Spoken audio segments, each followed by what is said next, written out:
नमस्कार बच्चा लोग, स्वागत है आप सभी का एक और नए वीडियो में। बच्चा लोग, आज हम इस वीडियो में आप सभी को सोशल साइंस के बुक का ऑब्जेक्टिव क्वेश्चन बता रहा हूं। अगर आप लोगों को हर विषय में 95% यानी कि हर विषय में 90 और 95 प्लस नंबर लाना है तो आज से मैं जो भी ऑब्जेक्टिव क्वेश्चन बताऊंगा उसको अच्छे से ज़्यादातर याद रखिएगा, क्योंकि बुक का ऑब्जेक्टिव क्वेश्चन बताएंगे, ठीक है। क्योंकि आपके एग्जाम में आपके सिलेबस यानी कि बुक से ही ऑब्जेक्टिव क्वेश्चन पूछे जाते हैं, तो अच्छे से एकदम याद कर लेना, ठीक है।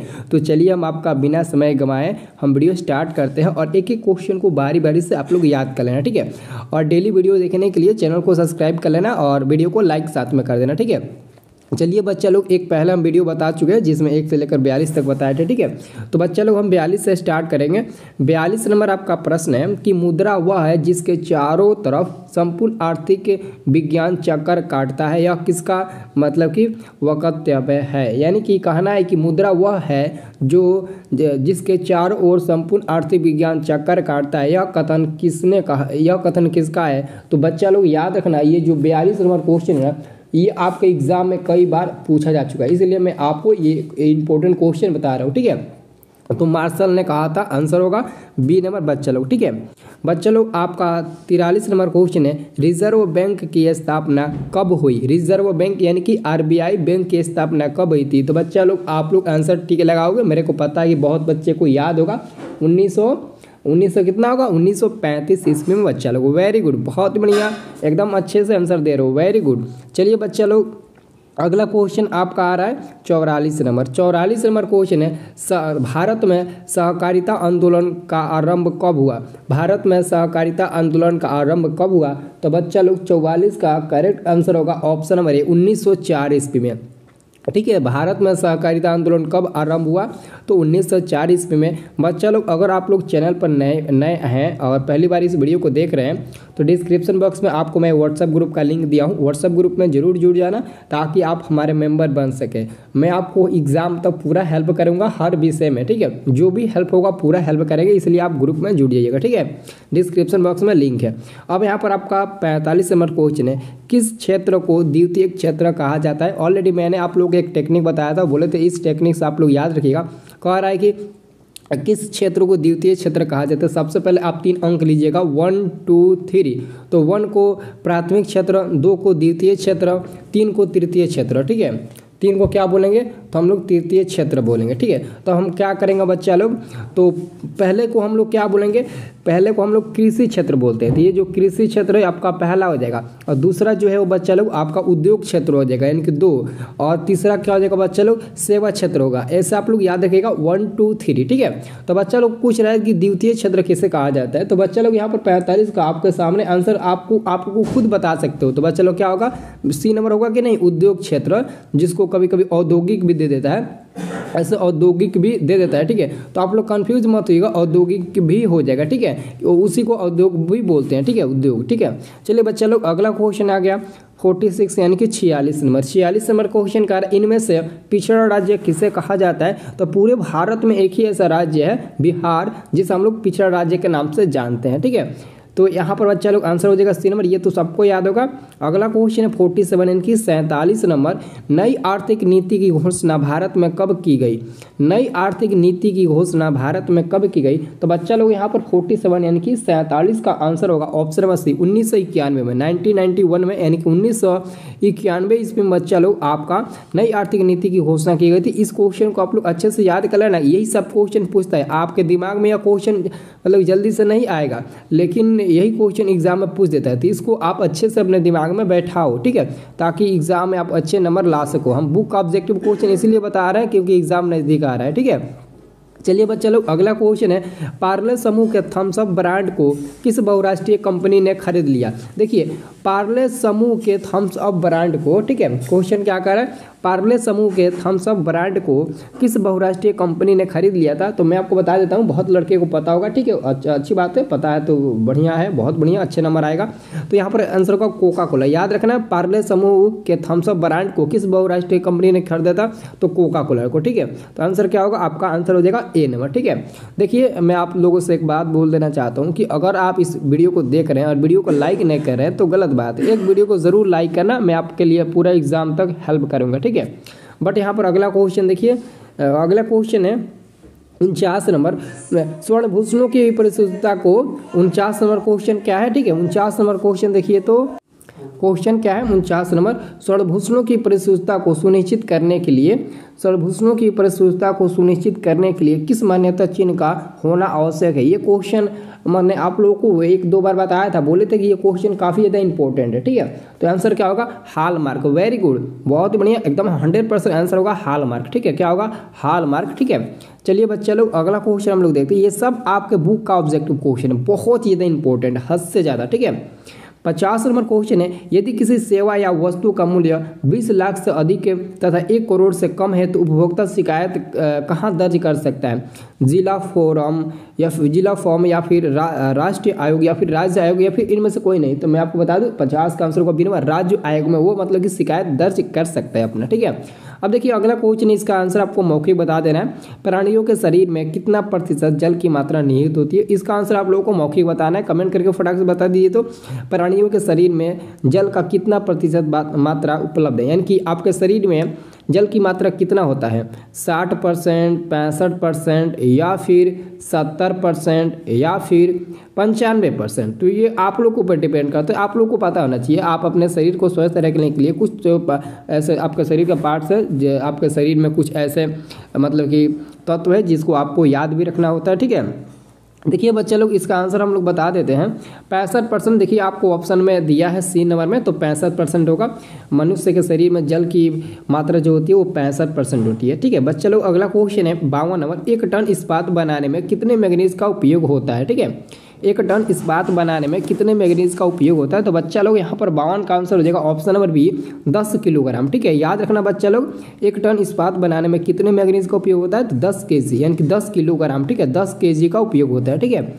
चलिए बच्चा लोग अगला क्वेश्चन है 53 नंबर, 53 नंबर क्वेश्चन है, कौन सी नदी प्रायद्वीपीय भारत की सबसे लंबी नदी है। देखिए भारत की सबसे लंबी नदी, यानी कि एक तरफ से देखिए क्वेश्चन क्या कर रहा है, कौन सी नदी प्रायद्वीपीय भारत की सबसे लंबी नदी है, ठीक है। तो यहाँ पर 53 यानी कि 53 का आंसर हम टिक लगाएंगे, गोदावरी। गोदावरी जो नदी है वो सबसे लंबी नदी, ठीक है। अब देखिए अगला क्वेश्चन है आपका 54 नंबर, आधुनिक सभ्यता की बच्चा लोग क्वेश्चन क्या है, आधुनिक सभ्यता की रीढ़ क्या है। आधुनिक सभ्यता की रीढ़ क्या है। तो बच्चा लोग 54 का करेक्ट आंसर होगा सी नंबर, लोहा। क्या है बच्चा लोग, लोहा होगा। आधुनिक सभ्यता की जो रीढ़ क्या है ना, वो आपका लोहा है, ठीक है। यहाँ पर आप लोग कंफ्यूज हो जाएंगे, सर लोहा क्या है। देखिए लोहा को हम लोग Fe से संकेत करते हैं, जिसकी परमाणु संख्या 26 होती है, ठीक है। लोहा धातु है, ठीक है। चलिए बच्चा लोग अब देखते हैं हम लोग अगला क्वेश्चन। अगला क्वेश्चन है आपका, अगला क्वेश्चन ये काफ़ी ज़्यादा इंपॉर्टेंट है, आपको पढ़ने में तो मतलब कि थोड़ा डिफिकल्ट लगेगा, बट आप लोग इस क्वेश्चन को नज़रअंदाज मत करना बिल्कुल, ठीक है। देखिए क्वेश्चन 1992 यानी कि 1992 में रियो डी जेनेरो में कौन सा सम्मेलन हुआ था। देखिए मैंने आपको बताया था ये क्वेश्चन, देखिए कैसे घुमाकर पूछा, ऐसे ही क्वेश्चन आपके एग्जाम में भी घुमाकर पूछता है, इसलिए मैं आपको सतर्क करा रहा हूँ, ठीक है। तो देखिए आंसर होगा ऑप्शन नंबर ए, ठीक है। 55 का आंसर क्या होगा, देखिए कह रहा था ना पृथ्वी सम्मेलन कहाँ हुआ था, तो रियो डी जेनेरो में हुआ था। ये क्वेश्चन केवल इतना ही क्वेश्चन एक पूछा था कि पृथ्वी सम्मेलन कहाँ हुआ था, तो आप लोग बताए थे रियो डी जेनेरो में। लेकिन एक नया क्वेश्चन आ गया, कब हुआ था, तो 1992 ईस्वी में, यानी कि 1992 में पृथ्वी सम्मेलन रियो डी जेनेरो में हुआ था। देखिए कितना इंपॉर्टेंट क्वेश्चन है, ठीक है। चलिए बच्चा लोग अगला क्वेश्चन है 26 नंबर, ठीक है। अगर आप लोग ये वीडियो पसंद आएगा, लास्ट में आप लोग कमेंट जरूर करिएगा, कुछ ना कुछ कमेंट करिएगा, सर मेरे को वीडियो बहुत अच्छा लगा, या फिर सर अब इस विषय का ऑब्जेक्टिव क्वेश्चन बताइए। आप लोग का क्या मतलब कि कहना है, आप कमेंट में ज़रूर करिएगा। सब लोग एक एक कमेंट करिएगा, तभी तो देखेंगे कि किसका कैसा कमेंट आ रहा है, कौन कैसा कमेंट कर रहा है। सब लोग कमेंट करिएगा, जैसे आप हिंदी वाले वीडियो में कमेंट किए थे ना, बट सॉरी ठीक वैसे ही आप लोग भी इस वीडियो में भी कमेंट करना, ठीक है। चलिए हम लोग 56 नंबर क्वेश्चन देखते हैं, भारत का पहला जल विद्युत संयंत्र कहाँ लगाया गया। भारत का पहला जल विद्युत संयंत्र कहाँ लगाया गया, तो 56 का आंसर होगा सिक्किम, ऑप्शन नंबर ए होगा बच्चे लोग सिक्किम, ठीक है। देखिए बच्चे लोग 57 नंबर क्वेश्चन है, बलूत किस वन की विशेषता है। बलूत किस वन की विशेषता है, यही तो क्वेश्चन है जो आपके एग्जाम में आएगा। ये क्वेश्चन बारीकी से किताब का बता रहा हूँ, ऐसे क्वेश्चन आपके आपको कोई नहीं बताया होगा, ठीक है। बलूत किस वन की विशेषता है, तो याद रखना बच्चे लोग, आंसर होगा आपका ए नंबर पर्वतीय। क्या होगा, पर्वतीय, आंसर होगा ए नंबर, ठीक है।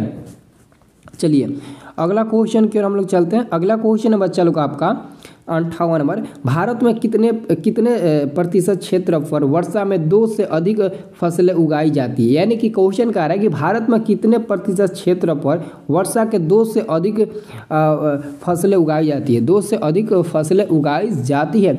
तो याद रखना बच्चे लोग 58 का आंसर होगा सी नंबर 15%, ठीक है, 15%, ठीक है। चलिए बच्चे लोग अगला क्वेश्चन है, कर्नाटक में मुख्य रोपण फसल क्या है। देखिए कर्नाटक का जो मुख्य रोपण फसल होता है, कर्नाटक का कहाँ का, तो कर्नाटक है, तो कॉफ़ी होता है, ठीक है।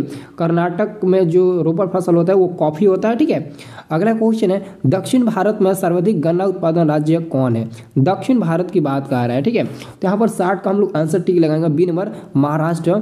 महाराष्ट्र यानी कि दक्षिण भारत में सबसे सर्वाधिक गन्ना उत्पादन राज्य है, यानी कि महाराष्ट्र में सबसे ज़्यादा ईख, यानी कि समझते हो ना, ईख समझते हो ना आप, मतलब कि छोटे क्लास में पढ़े होंगे ईख, ठीक है। इससे क्या होता है, ईख होता है, ठीक है, जिससे चीनी और गन्ना प्राप्त होता है, ठीक है। तो वही क्वेश्चन कर रहा है। अगला क्वेश्चन है बच्चा लोग, सीमेंट किस पर आधारित उद्योग है। सीमेंट किस पर आधारित उद्योग है। तो देखिए कृषि पर तो होगा नहीं, कृषि पर तो सीमेंट उद्योग आधारित होता नहीं है। तो 61 का तो आंसर कृषि कभी नहीं होगा, कभी नहीं होगा। और यहाँ पर उपभोक्ता भी कभी नहीं होगा, ठीक है। होगा तो क्या होगा, खनिज होगा, ठीक है, कि ये खनिज में चला जाएगा। सीमेंट किस उद्योग पर आधारित है, तो खनिज पर ये चला जाएगा, ठीक है, शायद। तो यहाँ पर 61 का आंसर क्या हो जाएगा। चलिए बस चलो अगला क्वेश्चन है 62 नंबर। इनमें से कौन आधारभूत उद्योग नहीं है। आधारभूत उद्योग नहीं है पूछा जा रहा है, नहीं है तो रेशम वस्त्र उद्योग हो जाएगा, ये मतलब कि आधारभूत उद्योग नहीं है, ठीक है। अगला क्वेश्चन, इनमें से कौन उपभोक्ता उद्योग नहीं है। ज़्यादातर आपका क्वेश्चन में नहीं है रहेगा, तो आप लोग कंफ्यूज हो मत हो ना, ये मत बता देना इनमें से कौन उपभोक्ता उद्योग है। बहुत लोग पढ़ लेते हैं इतना ही, इनमें से कौन उपभोक्ता उद्योग, और यहाँ ये वाला पढ़ते ही नहीं है, बट उनका आंसर गलती हो जाता है, उसी कारण उनका आंसर गलती हो जाता है, ठीक है। तो 63 का हम लोग आंसर ठीक लगाएंगे, सी नंबर एल्युमिनियम उद्योग। ये आपका उपभोक्ता उद्योग के अंतर्गत नहीं आता है। बाकी कागज़ उद्योग, कुटीर उद्योग, चीनी उद्योग, ये सभी उपभोक्ता उद्योग है, लेकिन एल्युमिनियम उद्योग जो है ना वो उपभोक्ता उद्योग के श्रेणी में नहीं आता है, ठीक है। चलिए बच्चा लोग 64 नंबर क्वेश्चन देखिए, निम्नलिखित में से परिवहन का कौन सा साधन वह नियंत्रण हानियों तथा दूरी को घटाता है। तो बच्चा लोग 64 का आंसर हो जाएगा option number C, pipeline. क्या होगा बच्चा लोग, पाइप लाइन, सी नंबर। अब देखिए बच्चा लोग 65 नंबर क्वेश्चन है, निम्नलिखित में से कौन सा राज्य, निम्नलिखित में से कौन सा राज्य हाजीरा, विजयपुर, जगदीशपुर पाइप लाइन से नहीं जुड़ा है। पाइप लाइन से नहीं जुड़ा है। और बहुत लोग बताएंगे कि हाजीरा, विजयपुर, जगदीशपुर पाइप लाइन से जुड़ा है, तो क्वेश्चन तो गलती हो जाएगा, आप टिक लगाएंगे तो नहीं पूछ रहा है, ठीक है। तो 65 का हम लोग बच्चा आंसर देंगे option number B, Maharashtra. Maharashtra के अलावा मध्य प्रदेश, गुजरात, उत्तर प्रदेश ये सभी जुड़ा हुआ है, लेकिन महाराष्ट्र नहीं जुड़ा हुआ है, ठीक है। चलिए अगला क्वेश्चन है आपका बच्चा, अगला क्वेश्चन है 66 नंबर। इनमें से कौन सा पतन पूर्वी तट पर स्थित है। इनमें से कौन सा पतन पूर्वी तट पर स्थित है, जो स्थलीय तथा अधिकतम गहराई का पतन है तथा पूर्ण सुरक्षित भी है, ठीक है। तो 66 का आंसर क्या होगा, ऑप्शन नंबर डी होगा, ठीक है, विशाखापट्टनम, ठीक है। क्या होगा, विशाखापट्टनम जी, आंसर होगा डी नंबर, ठीक है बच्चा लोग। अब देखिए बच्चा लोग अगला क्वेश्चन क्या है, अगला क्वेश्चन आपका आता है 67 नंबर। क्वेश्चन है बच्चा लोग आपका 67 नंबर, कांवर झील स्थित है। कांवर झील कहाँ स्थित है। तो बच्चा लोग याद रखना जी, ये जो आपका कांवर झील है ना, वो आपके बेगूसराय जिला में स्थित है। बिहार के बेगूसराय जिला में स्थित है कांवर झील, ठीक है। बिहार के बेगूसराय जिला में स्थित है कांवर झील, ठीक है। बिहार के बेगूसराय जिला में स्थित है कांवर झील बच्चा लोग, ठीक है। अब देखिए बच्चा लोग अगला क्वेश्चन 68 नंबर। 68 नंबर क्वेश्चन कह रहा है बच्चा लोग, बिहार में तेल शोधक कारखाना कहाँ है। बिहार में तेल शोधक कारखाना कहाँ है। बिहार में तेल शोधक कारखाना कहाँ है बच्चा लोग। तो आप लोग आंसर क्या टिक लगाइएगा, देखिए तो क्या टिक लगाइएगा। तो यहाँ पर आपका 68 का आंसर क्या होगा, 68 का आंसर होगा सिनेमा बरौनी में। कहाँ पर है, तो बच्चा लोग बरौनी में स्थित है, ठीक है बच्चा लोग। अगला क्वेश्चन है बच्चा लोग 69 नंबर क्वेश्चन है बच्चा लोग, किस नगर में कालीन तैयार होता है। किस नगर में कालीन तैयार होता है बच्चा लोग। तो 69 का आंसर होगा ए नंबर ओबरा, ठीक है। ओबरा में कालीन तैयार होता है, ठीक है। अब देखिए बच्चा लोग अगला क्वेश्चन है 70 नंबर 2001 ईस्वी में यानी कि 201 यानी कि 2001 ईस्वी की जनगणना के अनुसार बिहार की नगण्य आबादी, बिहार की पूछा जा रहा है, भारत की नहीं, ये नहीं तो भारत पर टिक मत लगाना। देखिए बच्चा लोग 2001 की जनगणना के अनुसार बिहार की नगण्य आबादी की कितना है, तो बच्चा लोग 70 का आंसर टिक लगाना, सी नंबर 10.5%। ठीक है, चलिए बच्चा लोग अगला क्वेश्चन हम लोग देखते हैं। अगला क्वेश्चन है ऊंचाऊच प्रदर्शन के लिए हेसियन विधि का विकास किसने किया था। ऊंचाऊच प्रदर्शन के लिए हेसियन विधि का विकास किसने किया था, बच्चा लोग आंसर होगा लेहमान ने किया था, ये तो ऑलरेडी आपको पता है, कई बार देखे हैं। और अगला क्वेश्चन है 72 नंबर कि भारत का राष्ट्रीय पक्षी है। बच्चा लोग ये तो पूरे भारत का एक बच्चा को याद होगा कि भारत का राष्ट्रीय पक्षी क्या है। भारत के जितने भी छोटे बच्चे होंगे उन सबको याद होगा, लेकिन आप लोगों को याद नहीं होगा, याद होगा बहुत लोगों को याद नहीं होगा, मानिए मेरी बात, ठीक है, वो भी कन्फ्यूज़ कर देंगे। ठीक है, चलिए राष्ट्रीय पक्षी क्या है, तो मोर हो जाएगा। ठीक है, अब बच्चा लोग अगला क्वेश्चन है 73 नंबर क्वेश्चन है बच्चा लोग, इनमें से कौन सा जानवर केवल भारत में ही पाया जाता है। अब इस क्वेश्चन में तो काफ़ी ज़्यादा डाउट है, इनमें से कौन सा जानवर है जो केवल भारत में ही पाया जाता है। तो इस क्वेश्चन को आप लोग ज़्यादा ध्यान दीजिएगा, घड़ियाल, हवेल, कछुआ, डॉल्फिन।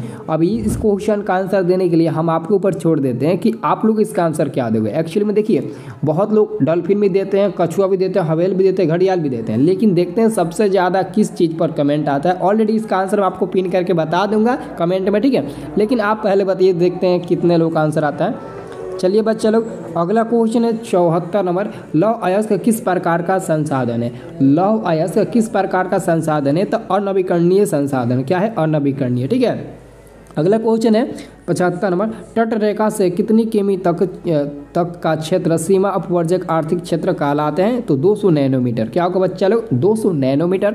आंसर होगा बी नंबर बच्चा लोग 75 का। ठीक है, अब देखिए बच्चा लोग 76 नंबर क्वेश्चन आ रहा है, 76 नंबर क्वेश्चन का आ रहा है ना, इनमें से कौन मानव जनित आपदा है। देखिए मानव जनित आपदा का मतलब समझिए, जो मानव के द्वारा किया गया, जैसे महामारी, कहीं भी महामारी होती है तो मानव के द्वारा ही होती है, आतंकवाद भी मानव के द्वारा ही फैलाया जाता है, सांप्रदायिक दंगे भी जो होती है वो मानव के द्वारा ही की जाती है। इसका मतलब कि ए बी सी तीनों हो जाएगा मानव जनित आपदा। तो आंसर क्या होगा बच्चा लोग, डी नंबर होगा। ठीक है, अब देखिए बच्चे को बाढ़ क्या है, देखिए बाढ़ क्या है, तो बाढ़ तो मानव जनित आपदा नहीं होगा, क्योंकि ये बाढ़ जो आती है वो मानव के द्वारा थोड़ी ना आती है, बाढ़ अपने आप आती है, बाढ़ आती है तो किसी को बताकर नहीं आती है। तो आंसर क्या होगा, प्राकृतिक आपदा, वो प्राकृतिक का देन है। ठीक है, अगर पूछे कि बाढ़ क्या है एग्जाम में, तो आप लोग बता देना, बाढ़ एक प्राकृतिक आपदा है जो बिना बताए आता है, और बाढ़ आता है तो पशुओं, घरों और साथ में मतलब कि लोगों को मतलब कि बर्बाद करते चला जाता है, फसलों को भी बर्बाद कर देता है, घरों को भी, पशु पक्षियों को भी बर्बाद कर देता है। यही सब आपको अपने भाषा में लिखना है। आप खुद जानते हैं कि आपके यहाँ बाढ़ आता है तो क्या तबाही होता है, अगर आपके यहाँ बाढ़ आ जाए तो क्या क्या तबाही होगा, उसी के बारे में तो आपको लिखना है। ऑलरेडी एग्जाम में पूछता है 2 नंबर के लिए, कभी कभी 5 नंबर के लिए, तो आप लोग क्या लिखिएगा, तो वही तो सब लिखना है। चलिए बच्चे लोग अगला क्वेश्चन है 78 नंबर क्वेश्चन है भूकंप से। क्वेश्चन क्या है, अगला क्वेश्चन है आप लोगों का, ठीक है, कह रहा है कि भूकंप से पृथ्वी की सतह पर पहुंचने वाली सबसे पहली तरंग को किस नाम से जानते हैं। तो सबसे पहले जो सबसे पहली तरंग होती है ना, पहली तरंग पहुंचती है, उसको हम क्या बोलते हैं, पी तरंग के नाम से जानते हैं, पी रे। ठीक है, पी रे हो जाएगा। ठीक है, पी तरंग यानी कि पी किरण यानी कि पी तरंग। ऑप्शन नंबर क्या होगा, आंसर आपका ऑप्शन नंबर ए होगा, पी तरंग। ठीक है बच्चा लोग, अब देखिए अगला क्वेश्चन 79 यानी कि 79 नंबर। अब देखिए ये क्वेश्चन कह रहा है कि आग के जलने की स्थिति में जले हुए स्थान पर क्या प्राथमिक उपचार करना चाहिए। अगर आपके यहाँ किसी का देह मतलब कि शरीर जल गया हो, देह जल गया हो, तो अगर आप वहाँ पर है तो आप सबसे पहले क्या करेंगे, उसका मतलब कि शरीर जल रहा है तो आप क्या करेंगे, ठंडा पानी डालेंगे या फिर गर्म पानी डालेंगे या फिर अस्पताल पहुँचाना है या फिर इनमें से कोई नहीं। तो आपके पास मात्र 3 ही ऑप्शन है, ए बी सी और डी, तो इनमें से कोई नहीं दिया। देखिए तो वहाँ पर तो आप एक तो उसका शरीर जल रहा है तो आप उसमें गर्म पानी तो डालेंगे नहीं। दूसरी की बात है कि उस समय आप इतना जल्दी अकेले कैसे चले जाइएगा अस्पताल लेकर जाइएगा, तब तक तो पूरा आग से वो जलकर मर गया होगा। लेकिन अगर उस समय आप ठंडा पानी उसके ऊपर डाल देंगे तो उसके शरीर जो जल रहा होगा वो जल से मतलब कि जलने से बच जाएगा, पूरी आग बुझ जाएगी। ठीक है, जिससे उसको कोई परेशानी भी नहीं होगी। ऐसा आपको पता है ना, जब भी अगर मतलब कि किसी भी मतलब कि अगर आपके शरीर में कहीं भी थोड़ा सा भी मतलब कि जलने का अनुभव हो, जैसे कि गर्म चीज़ से आपका शरीर सट जाए, तो आप कोलगेट यानी कि ठंडा जो भी कोलगेट लगाते हो ना, कोलगेट क्या होता है ठंडा कर देता है, जिसके चलते ऊपर के जो फेफड़ा फैलता है ना, जैसे कि झलका हो जाता है, वो नहीं होता है। ठीक है, उसी कारण वो मतलब कि वहाँ पर हम लोग ये सब करते हैं। ठीक है, अब देखिए अंतिम क्वेश्चन है आप लोगों का, सामान्य संचार व्यवस्था के बाधित होने का मुख्य कारण है। सामान्य संचार बाधित होने का मुख्य कारण है, तो बच्चा लोग केबल का टूट जाना, यही आपका सही उत्तर है, केबल का टूट जाना। ऑप्शन नंबर क्या होगा, ए नंबर बच्चा लोग केबल का टूट जाना। ठीक है, तो बच्चा लोग मैंने जितना भी प्रश्न बताया आपके बुक का ही ऑब्जेक्टिव क्वेश्चन बताया। अगर सच में ये क्वेश्चन और ये वीडियो आप लोगों को पसंद आए तो एक एक कमेंट जरूर करना, मैं आपके कमेंट का इंतजार करूंगा। ठीक है, चलिए बच्चा लोग मिलते हैं अगले वाले वीडियो में, धन्यवाद। ठीक है।